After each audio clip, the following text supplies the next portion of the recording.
Hi, my name is Sydney Bedell. I'm a self-advocate. I'm president of the Wisconsin Youth Leadership Forum. It is a week-long forum for high school students with disabilities. We learn about leadership, self-advocacy skills, and career awareness. I was just appointed by the governor to the Wisconsin BPDD. I'm happy to be here with you today. In the next hour, we will hear from 6 advocates about their lives. They will share stories and tell you what's important to them. Along the way, you may be inspired or reminded about your own life journey. Just a heads up, we are having a bit of audio problems with one of our presenters, Dakota. You might have to listen to him a bit more carefully. Just one more reason why we need broadband here in Wisconsin. To start, our advocates will introduce themselves and share what self-determination looks like in their lives. My name is King Hall, and I live in downtown Milwaukee. I am a Milwaukee Bucks basketball fan. I am a store greeter at the Home Depot where I greet customers and I also clean and sanitize. And I also help customers and my managers and coworkers out. I'm an essential worker. I am studying culinary arts at the Milwaukee Area Technical College. The culinary arts program is a 2-year program. You have to practice and read about different methods of cooking. I like cooking for my family. My favorite thing to cook is spaghetti. People love my spaghetti. Well, hello. This is Harriet Redman. I am coming to you right now from my home in Appleton, Wisconsin. I am the mother of 2 children, my daughter who just turned 31, and my son, Philip, who is 28. He has a number of challenges. He lives his life walking with assistance. He is nonverbal. He loves to do his job. His job is going to different businesses and shredding for those businesses. He's also known as the Shredman, and he's the funniest guy in our household. And I am so pleased to be here with the Self-Determination Conference and look forward to sharing a little bit about my life and things that might be helpful to you. My name is Nicola Maynard. I'm 25 years old. I'm going to school for firefighting paramedic at Fox Valley Technical College. I work for volunteer fire departments right now. My goal is to become, sooner or later, to become a full-time firefighter paramedic. I just finished up my national registry for my emergency medical technician, so that I'm really proud of. So I finished that up this year, and I'm able to work ambulance. I experience a lot of my job. It can be moments of boredom followed by extreme terror, but it's what I live for and what I like to do. To help people who are in emergencies, whether it's a transport to the hospital for something minor or someone's bleeding out or has a serious head injury or having a stroke or a heart attack. You never know what you're going to get on a daily basis. And it's very exciting, and I feel like I can help people that way, and I'm able to connect with people better that way. And their worst moments, I'm able to hopefully make them a little better, and hopefully be that person they can look to in that moment. In a lot of ways, their life is a lot of times in my hands, and I have to take care of them and make sure they're okay until they get to the hospital. It's very humbling to have that position and be able to help people that way. My name is Desi. I live in my own apartment with my cat Kiki. I like cooking. I am grateful that I can cook my own meals, and I like to clean, and I keep my apartment clean, and I volunteer at my local animal shelter. I recently got a job working at a nursing home as a dinner server. I applied, interviewed, and got the job all on my own. My name is George Zasky. I live in River Falls, Wisconsin. I'm the parent of an adult son named Franklin who has a cognitive disability. I also am on the board of a local disability service agency called Bridge for Community Life. I'm also on the BPD board, and I'm also an advocate who has made numerous trips down to Madison. Hey everyone, my name is Erin Miller. I raise butterflies. It's pretty simple. All you really need is a Tupperware, some pantyhose, put food in, dump it out, and voila, they pretty much do everything else themselves. I also like being able to walk around the neighborhood, get some exercise. Ooh, and I love learning new recipes. It's so cool being able to just learn how to be healthy, learn how to try new things.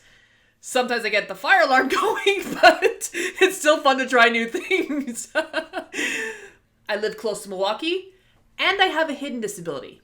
You can't see it. And sometimes people think I'm just being bad. I'm not being bad. I really do need help to do better. That's why I'm passionate about mental health. Well, for me, self-determination is being able to say no sometimes. I need to have time to think things over and know how I feel about something.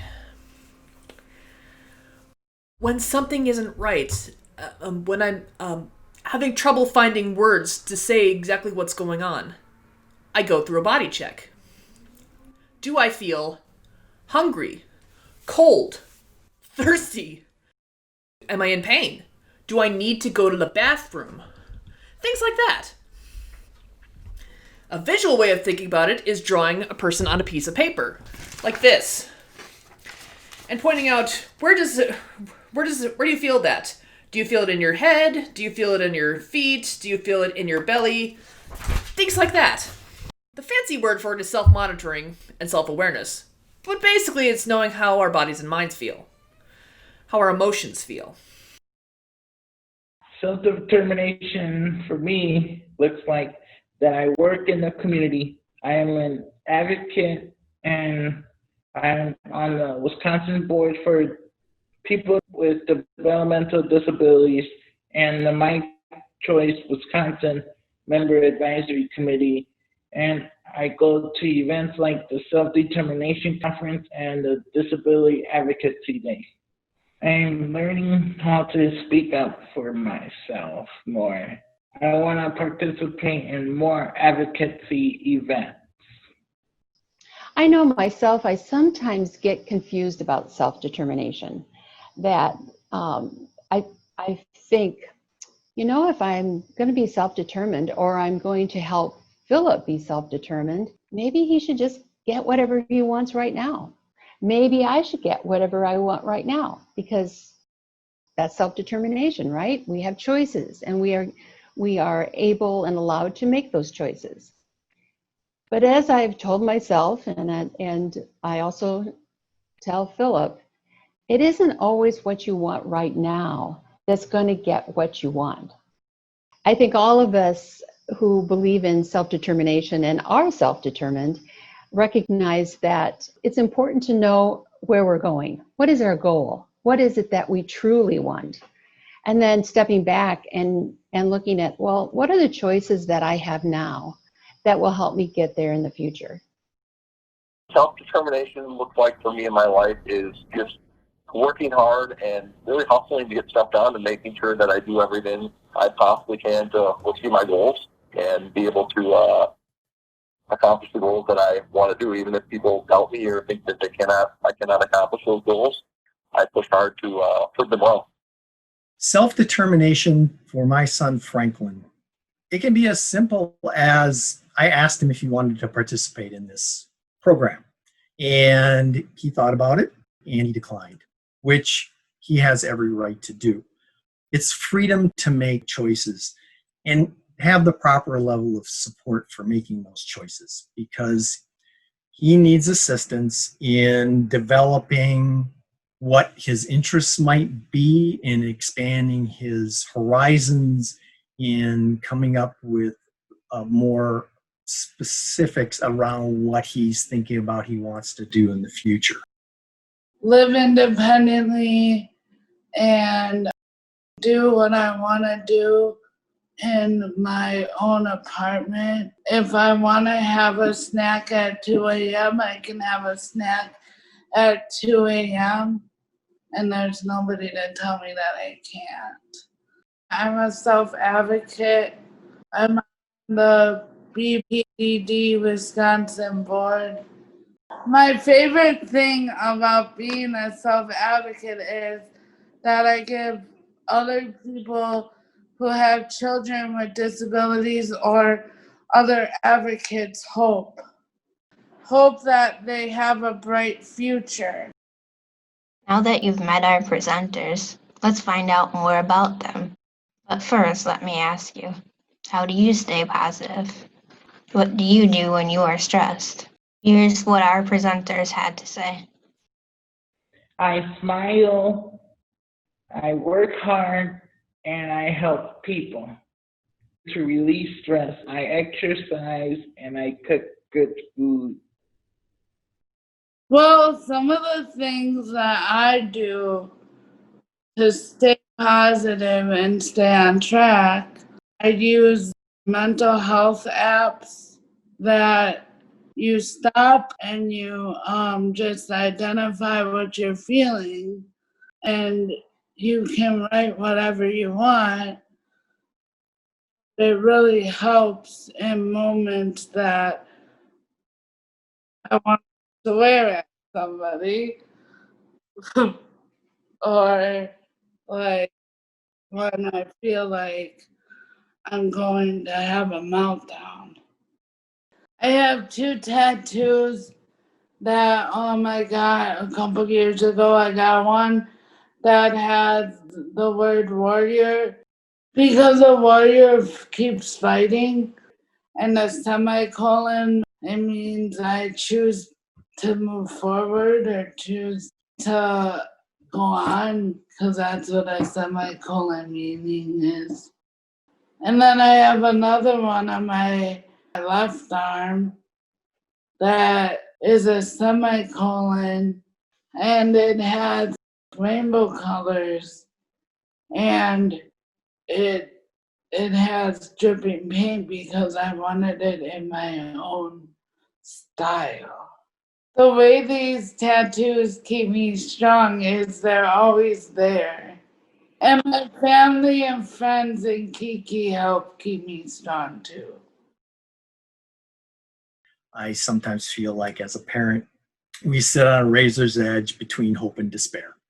And so what I try to do to stay positive is remember just how far we've come.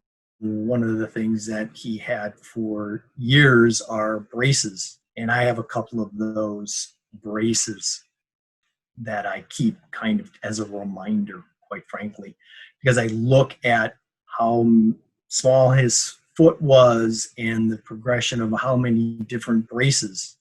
And now he has through a lot of hard work on his part, he has the ability to participate in a number of sporting activities that he really enjoys to the bottom of his heart. Keeping positive is so important because it's a lot easier to stay in a positive place than try to get out of a bad place. So, say it's something like anxiety. I do something called a grounding exercise. Grounding is focusing on my 5 senses rather than staying in my mind.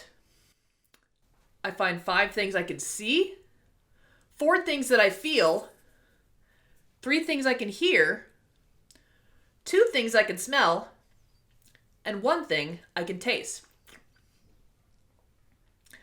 For me, it also helps to pick out a happy, silly song, like Hakuna Matata.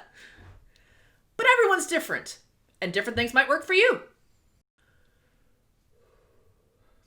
One thing I'm doing right now is deep breathing. 5 seconds up, hold, and let that go. It's important to know how to calm down from being stressed. It's also important to know what kind of body signals tell you that you are stressed. There are feelings in your body that give you clues to the emotions you might feel and what you might need. Like being angry, or sick, or hungry, or scared. Some body signals that tell me how I might feel include sweaty palms, when my stomach gets tight, when my shoulders hunch, I might even hug myself. And sometimes I don't like what's going on, but I don't say anything. I might get really quiet when I'm usually very outgoing. But again, everybody's different. Some signs for you might be the same, or they might be different. Things that keep me positive are my family. My family really helps me. They're very, very big advocates for me, and they try to push me, and they try to make sure that I know that they're there for me when I need them. And my girlfriend's always here for me. And like I said, my dad's a huge advocate in my life. And just having them, their support, it means a lot to me. And I had really good teachers as well that really believed in me. And people that believed in me really brought me to where I am today. And without them, I wouldn't know where I would be. Because like I said, those people in my life really helped me a lot. What keeps us strong? What keeps myself strong? What keeps Philip strong? What keeps our family strong? I'm a problem solver. So I like to first identify what's the problem? Why am I not feeling positive? Why am I not feeling good about something? And I usually am able to think through that to the extent that I can determine if I'm experiencing a loss. And that happens quite often. That happens to Philip quite often. He'll lose a caregiver. We will lose a caregiver, and that means we've lost some opportunities for respite, or that physically help us with Philip. Right now with COVID, we haven't had any caregivers come in for Philip. And he sees that as a loss because he misses them. And he gets tired of us old people, us old parents.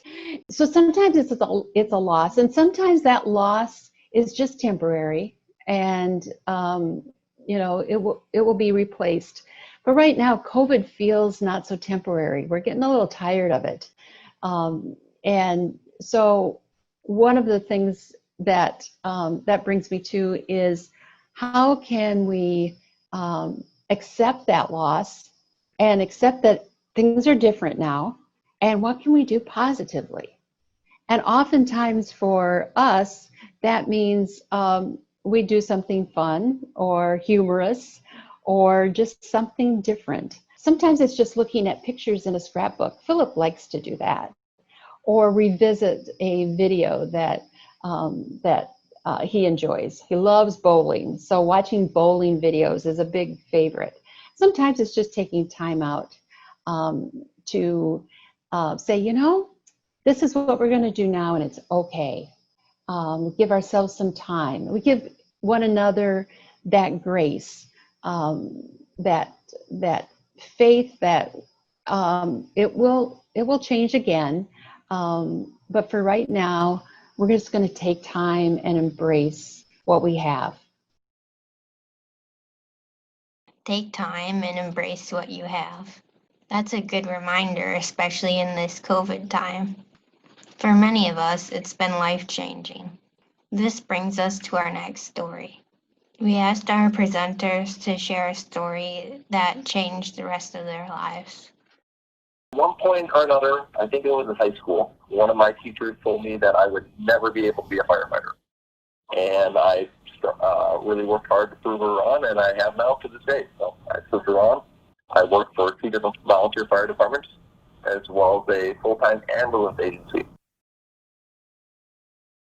When I was 21 years old, I was on the wrong depression medication, and my impulses were really strong, and I started to self-harm. I fell off of a 14-foot ledge at a group home and shattered my left ankle and broke my left leg. The way that this has changed my life is that I think it's made me a stronger advocate, because I saw both worlds of somebody with a physical disability and the barriers that they faced, because I was in a wheelchair for many, many months, and how it was difficult to get around, like in the wintertime, and how many barriers that they face. And as a person with autism, I would have never known how many barriers that somebody with a physical disability faces. So I can help those people with physical disabilities and people with developmental disabilities at the same time. There's a couple of times that kind of changed my life, and I think you don't know, at least I didn't know that something changed my life until years later, and I go back and I think, oh, that was kind of a life-changing experience. One of those times was really something that my daughter asked me. My son was 4 years old, standing in his little walker, and his sister was 7 years old. And we had a little game going where I would roll the ball, she would bend over, help him use his leg to kick the ball back to me, and we were going back and forth. Well, at that particular moment, as I rolled the ball to her, she looked up at me and said straight on, "When you and Daddy die, am I taking care of Philip?" And I was amazed that a 7-year-old who had a brother with a disability would already have that question on her mind. The other part that amazed me was the answer that came out of my mouth. My answer was, "Your daddy and I are planning for the future so that you always have a choice. That if you wish to take care of your brother, that'll be your choice. If you don't wish to have your brother living with you, that's your choice. Because we are planning right now to give you choices." We want our kids to choose how they live their lives, to be self-determined. No matter whether, in Philip's case, he has a disability or able-bodied like my daughter. This experience that I had with my daughter's question, am I taking care of my brother, really confirmed for me that yes, indeed, siblings have a role and they have a valuable place in the lives of people with disabilities. When I was working for Project Search at the Milwaukee County Zoo, I was working in the Flamingo Cafe, and it helped me discover how much I love working with the food and working in the kitchen. My dream about going to culinary school is I want to have my own catering business one day. I want people to taste my food. I want to make people happy and make them comfort and make them come back again. One thing that changed my life is Partners in Policymaking with BPDD. It's a 6-weekend training course that teaches people with disabilities and our families to talk to legislators and change how the law is made. I went through the training at a time when I was isolated and mad at everybody. But when I talked to people who had the same goals that I did, even though we were different, I didn't feel so alone anymore. One of the events that happened a number of years ago that had a significant impact was when we visited the doctor's office as part of the guardianship process. Now, I have been involved for a number of years in supported decision-making, in guardianship. I'm an attorney who's done guardianships, and there's a tremendous amount of systemic encouragement to get a guardianship from the school system, teachers, doctors, the financial institutions, benefits, people at the ADRC, all well-intended, all with the best interests of my son in mind. And we debated as a family whether to go down the guardian route. But as we got closer to him turning 18, the parent the anxiety of and fear of the vulnerability and the stories that you will sometimes hear that happens to a person with a disability. We decided to, in fact, go down the guardianship route, and I scheduled a meeting to go to the doctor's office to have the physician's report filled out, which is part of the process.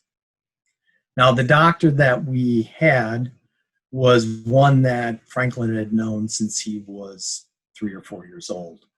They laughed and had a really good rapport. But then there was the switch, because she needed to ask him questions about what he was able to do and not do. And some of the questions can be very demoralizing. Do you drive? No. Do you think you will ever drive? No. Do you need help with your money? Yes.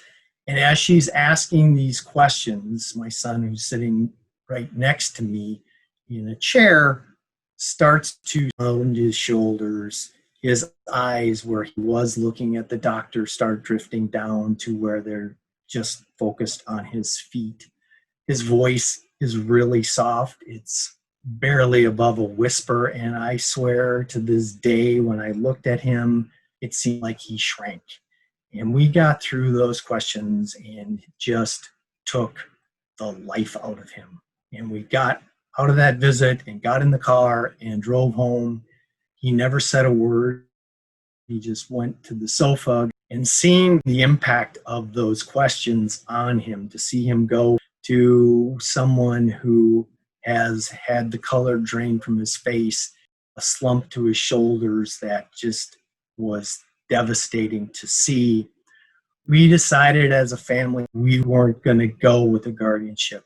We were going to take the route where we had to pay closer attention, where we weren't going to plug into the systems that have been around for a very, very long time. And since that time, the growth and the maturity has been really amazing. He went from someone who wanted to play video games to someone who's employed in the community. He recently went through a post-secondary education program at the technical college and got a certificate for completing an accredited program. He's looking at his future. That event, watching that happen to him, made me realize that I think for guardianship, we have to be very, very careful of putting it on too soon. I'm not saying that it isn't appropriate for some families and for some individuals, but if you have your loved one living in your house and you're there to support them, there are other ways to work with financial institutions to get information from the school. There are releases you can work with the medical professionals and give your loved one, as we tried to give Franklin, opportunities to make decisions on his own, take some risks, have some failures, get knocked down a few times, but help him back up and move forward. So that event changed what we decided to do for him. What about you? Was there an event that changed your life? Maybe you can share your story with someone later today. And be sure and ask them to share their story with you. Next, we ask our advocates to tell us something that people may not know about them. They had some pretty interesting things to say. People who know me say I'm really nice, but sometimes I'm too nice. For years, I just want everyone to be happy, and I did everything I could to make them happy. I just did what I was told without thinking about it. And when I got older, I learned that wasn't always a good thing. It put me in some dangerous situations. And what makes it so dangerous is if you just do what people tell you without thinking about it. You don't see the danger signals. Like, is my body really hurting? If people are bullying you. Or you don't know how you feel and lose your temper. When you don't know your own feelings, you have less control over your own life. People with disabilities need to be able to say no and stand up for ourselves. When Philip was born, and his sister was about 3 years old, we knew this would have an impact on our family. And I was particularly interested in how it would impact her as a sibling of someone with a disability. So I got busy, and a number of years ago, about 22, 23 years ago, I started an organization that focuses on the needs of people who have siblings with disabilities. The name of that organization is Wisconsibs, and our mission is to help connect siblings with one another and with the information and resources that they will need throughout their lifelong journey. No one has a longer relationship with the person with a disability than their sibling. That relationship is longer than their parents, longer than their doctors, their therapists, longer than anyone. Having resources available to them throughout their lifelong journey is really important. And that's why we provide programs for children, teenagers, and adults, all of whom have siblings with various disabilities. Well, a lot of people don't know that I used to run a haunted house for charity, and that's kind of a pride and joy of mine. And I raised over $30,000 for Make-A-Wish, Ronald McDonald House, and other different charitable organizations over the course of my high school career, or through 100 yards through my backyard. So I was really very proud of that. Some things that people might not know about my son, he's very civic-minded. He pays attention to what's going on in his community, what's going on at the state level, and what's going on at the national level. He registered to vote, and he's exercised that right to vote in every election, and he does pay attention. So he's very civic-minded. He cares about what's happening in his community, not just to areas of disability, but in areas of environment, support for people who are less advantaged than others. He's really a young man who cares about what happens in his community and participates to make it better. My dream job in the future is to work at a veterinary clinic as a vet assistant. Most people don't know about me that I speak 2 languages, English and Spanish. My grandmother from Puerto Rico taught me how to speak Spanish. Sometimes when I help customers that don't speak English, I translate for them in Spanish. Yo hablo español. Gracias a todo el mundo por viniendo a mi reunión.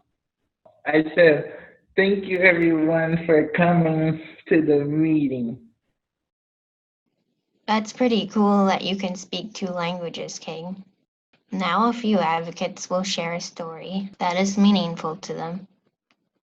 I was raised on a farm in Indiana, and I loved being on the farm, except that it was very isolating. And early on, I thought, I think I don't belong here. I think I need to not be on a farm the rest of my life. It just wasn't where I belonged.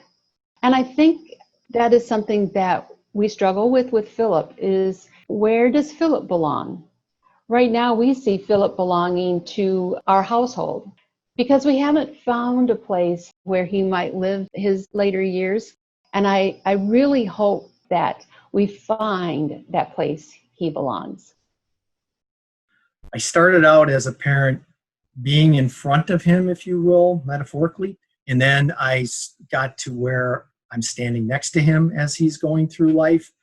Now I'm seeing and trying harder. It can be hard as a parent to be behind him and to metaphorically let him follow his own path.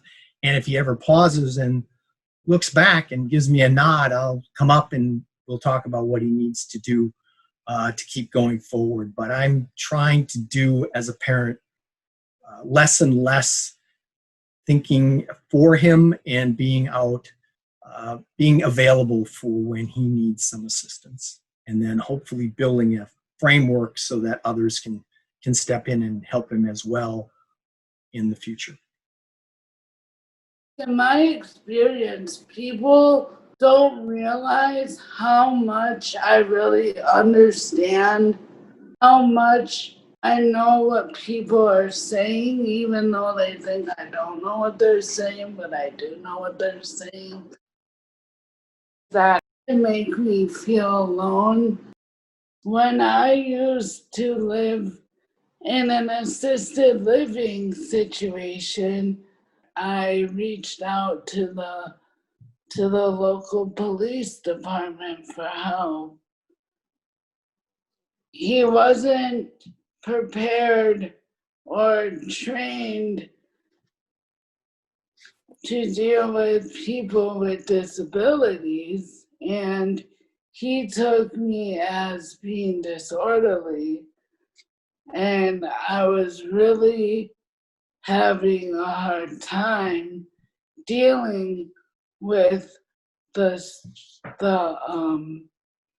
situation, and he threatened to take me to jail, and that didn't happen, but it was still scary.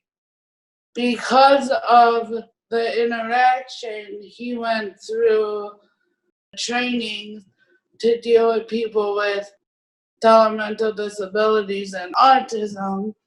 And then a couple years later, I had an interaction with him, and it's like he was a completely different officer.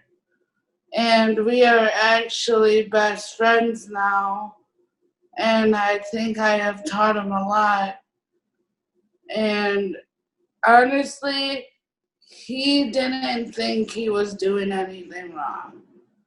So in his mind, he really felt bad about what happened.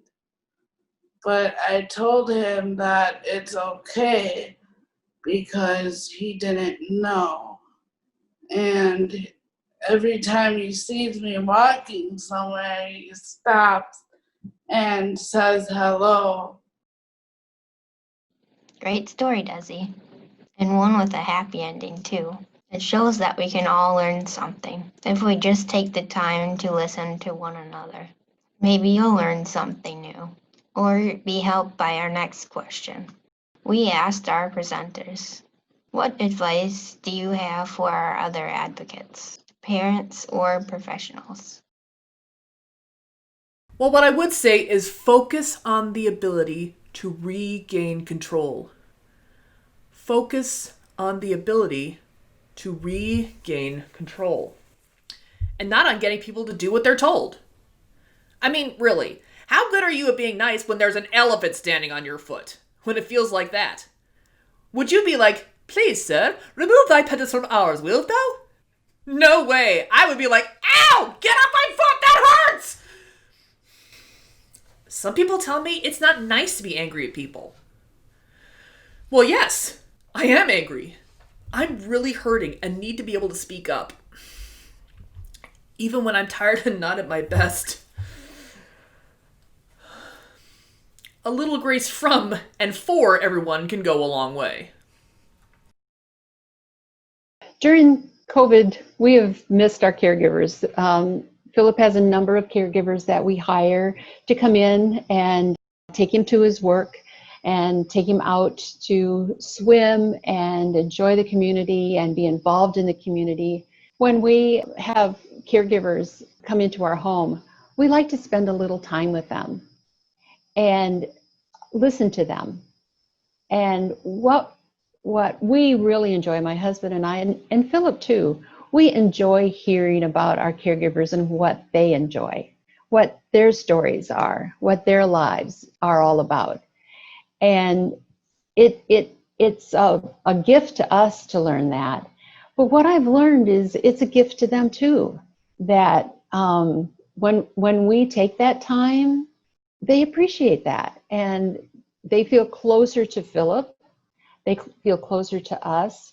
And it is something that we have. We have time. And right now with COVID, we have lots of time. And giving one another a part of our time, be it a conversation or a note, is really valuable. And I can tell you from personal experience, they will appreciate it but you'll feel really good about it too.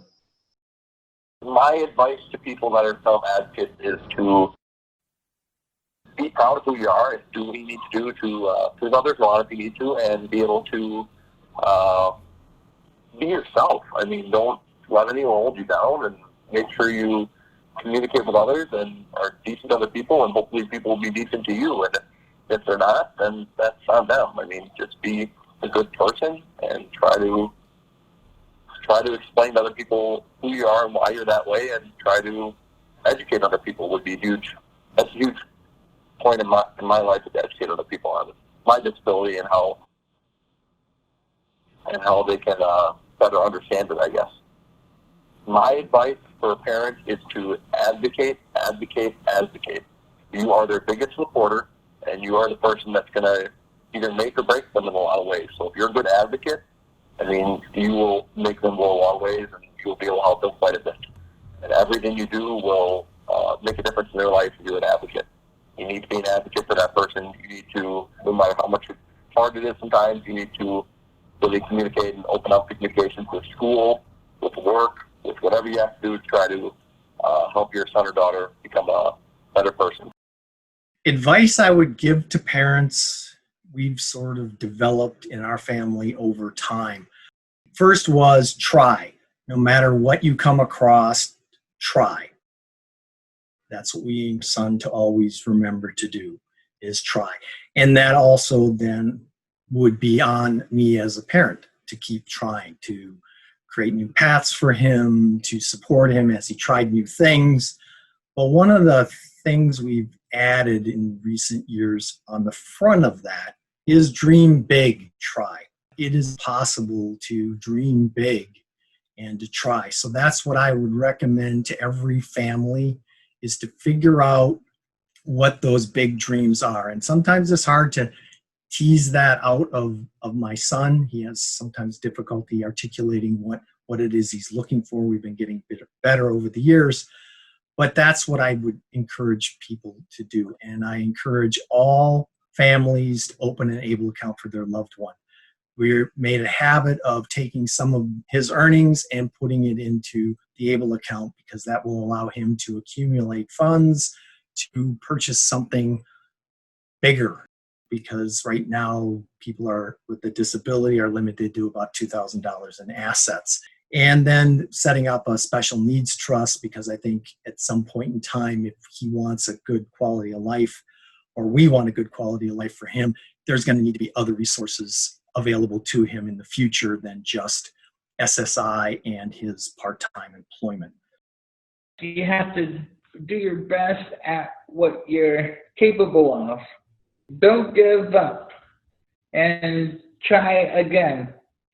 And then be kind. You have to be kind to one another and respect one another. So, and then last thing, smile more.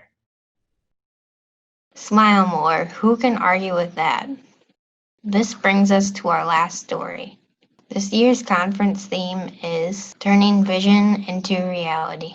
We asked our presenters to share their vision for an ideal community. In my ideal community, everyone would know your mind and feelings are just as important as having a healthy body. Supports and services would focus more on things like de-escalation, which means helping people calm down, calm themselves down. It really helps to be able to keep your mad and scared feelings from getting any bigger. You can't just tell people, do as I say, without giving them the tools to do better. It doesn't work. What does help is knowing how you feel and being able to speak up for yourself. One thing we can all do is talk about mental health in an understandable language, so that everybody can understand. Sometimes medical words are confusing, and it can be scary when people don't know what a word means.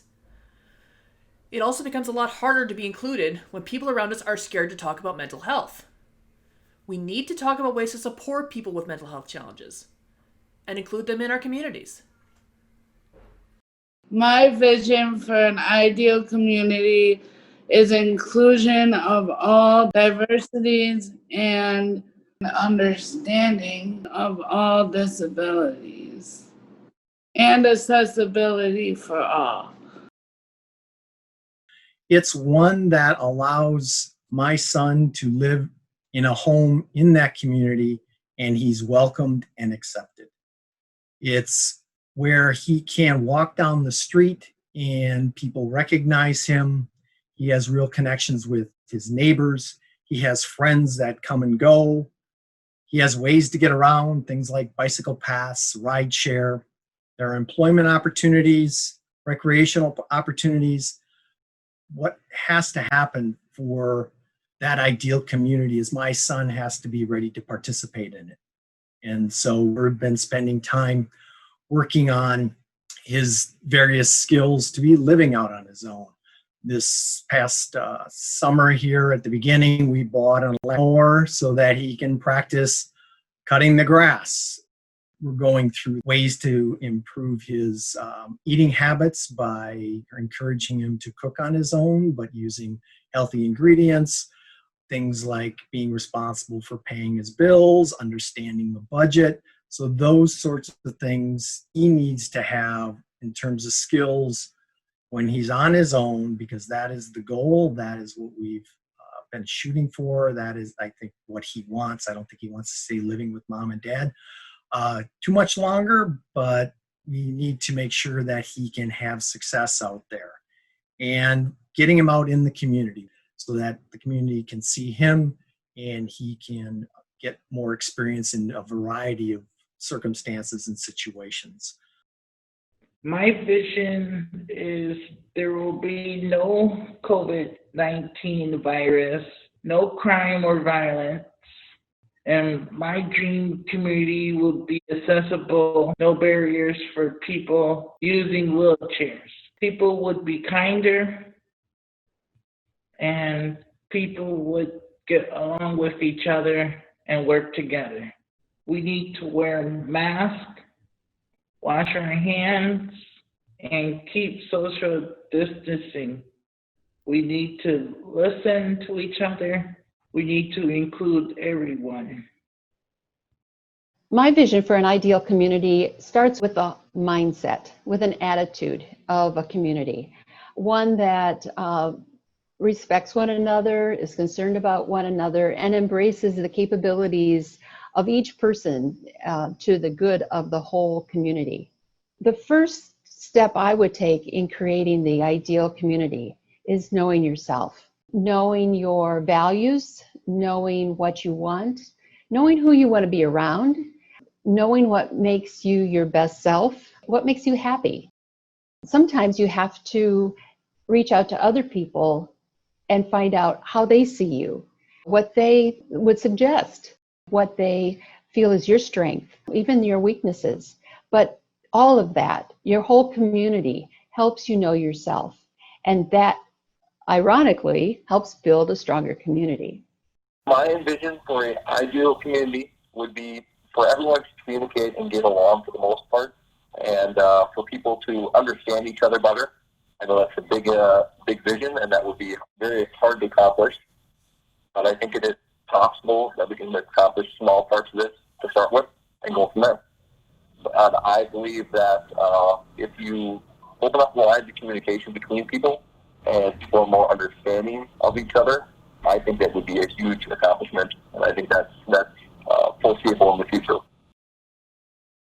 Thank you, presenters, for sharing your stories and letting us into your lives. And for all of you out there, we hope that these shared stories and experiences may get you thinking about your stories. Remember, we are all experts in our own lives. We all have something to share with others. Thank you, and have a good rest of the conference. Now go and check out more exhibitors, micro businesses, and hangout rooms. Bye.